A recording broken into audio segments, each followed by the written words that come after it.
Wijst Van Hooijdonk, Maassen, deze wederdienst. Zo gaat dat in het professionele kringen. Het kerkje van IJs. En de slechte weg, kijk eens, heel duidelijk te zien. Kiezel, geen makadam, de stenen vliegen om de oren van de cameraman en zijn motaar. En er zijn lekke banden. Veel, 2, 3, 4 voor me, alles Een lekke staat band hier voor stil. Holm. Een lekke band voor Holm, Mart. De Scandinavische kampioen heeft een lekke band gekregen op het slechte stuk. Jammer, jammer, jammer. Wat erg. En hoe lang duurt het nu eer die man hersteld wordt? Dat is altijd de vraag. Hier komt het peloton met Maassen. En die moeten ook hun weg zoeken door deze opgebroken weg. Kijk eens. Oh jee, Nico Verhoeven van zijn fiets. Maassen gaat door. Krikkeljonlek. Chiappucci gaat door. En Chiappucci gaat langs Maassen. En er is ook Steven Roach hier met 2:23. En Andersen. Chiappucci, Maassen. Andersen. Zeker 20 man lek. Talenlek. Alles lek hier bij elkaar.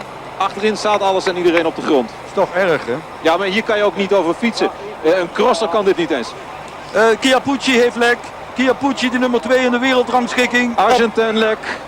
Op de IJzerbosweg lek. Kijk eens. U kent hem. De populaire man. Winnaar van Milan-San Remo. Lek. En Van Hooijdonk heeft dat gezien en gaat op kop rijden. Wie hebben niet lek? Dat zijn Ballerini en Vondriest en Early. En ook Sergeant. En nog steeds staat Holm zonder fiets. Die staat nog altijd hier aan de kant. Ja, de wegen zijn smal. De ploegleiders kunnen niet door. Hebben minuten achterstand opgelopen. En dit kan fataal zijn. En de kopgroep slaat uit elkaar. Holm is weggevallen. Argentin is weggevallen.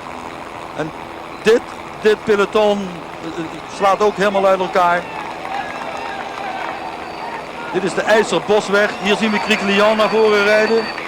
In zijn zwart-geel-rode trui. Daar zit ik vlak achter en daar achter mij zitten 40 man die verlost zijn. En hier zien we de kop met de Wolf en Suikerbuik. De Wolf en Luc Suikerbuik. Op kop op de IJzerbosweg. Op 40 kilometer van de streep. En Suikerbuik moet lossen. De Wolf alleen aan de leiding in de 26e Amstel Gold Race. Op 40 kilometer voor het einde. Nog geen uur koersen meer.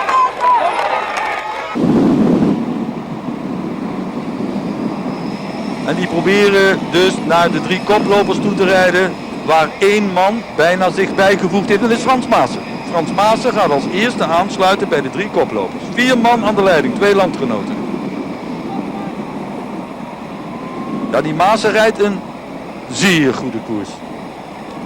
Maandenlang heeft deze goldrace door zijn hoofd gespeeld. Hij wilde het niet bekennen, maar hij vertelde het dan zijn soigneur, aan zijn vrienden. En zegt, als ik 1 dag dit jaar goed wil rijden, dan is het in de goldrace. En voilà, hij is voor de 3e keer van voren. Aan de leiding Vondriest, in 2e positie de Wolf, in 3e positie Suikerbuik en dan Frans Maassen. De En ik 4. ben in een heftige jacht naar voren, passeer ik 2, 3 pelotons. Dat gaat wel samenkomen en in een van die pelotons komt Argentin nog bij. Dat zou er nog aardig kunnen zijn en we laten achter in die puinhoop achter ons een mannetje of 50, 60 denk ik. Ik zit nu achter de 2e groep. Dat is voortreffelijk. Dat moet ook wel, want anders zouden ze binnen de kortste keren ingelopen worden.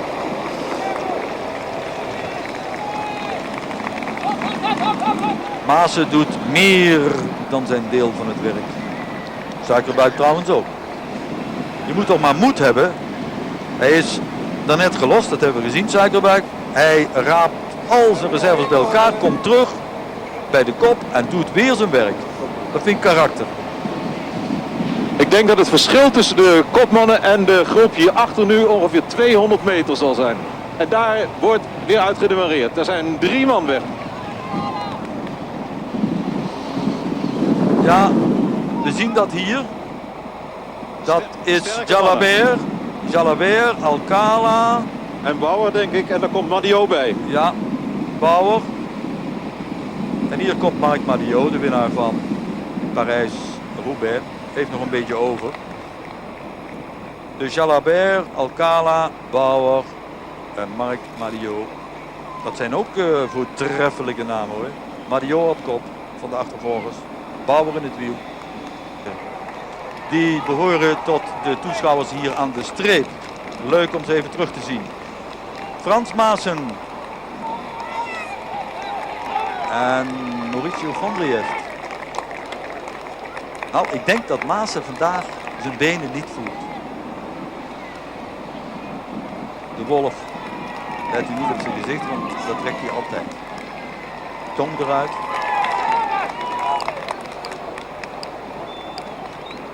We gaan naar de Kennedybrug.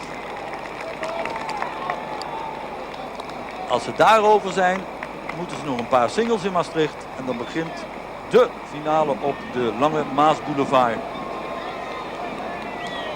De drie man die eigenlijk bij elkaar zijn. 18 seconden. Fondriest, de Wolf, Maassen. Ze zijn nog niet op de Maasboulevard. Dat komt zo meteen. Eén renner is er los uit het peloton en die komt in vliegende vaart aan. Ik time mee, het is 15 nu. Dat is Laurent, Thierry Laurent. 18, 20 seconden. Thierry Laurent. De Fransman die alleen in de achtervolging is gegaan. Dus drie man aan de leiding en Laurent erachter. En de Wolf wordt alsmaar nerveuzer. En nu zijn we dan op de Maasboulevard. Links ligt de Maas.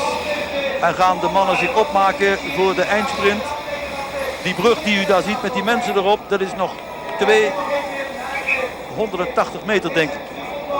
Er wordt gekeken. Wie gaat het halen? De Wolf, Fondriest of Maassen? Fondriest is zeer snel in de sprint. Dat weten we. Maar wat kan Frans Maassen nog? Wordt dit het eerste succes in een klassieker voor een Nederlander in dit voorjaar? De Wolf aan de leiding. Stopt. Fondriest in tweede positie en Maassen schakelt.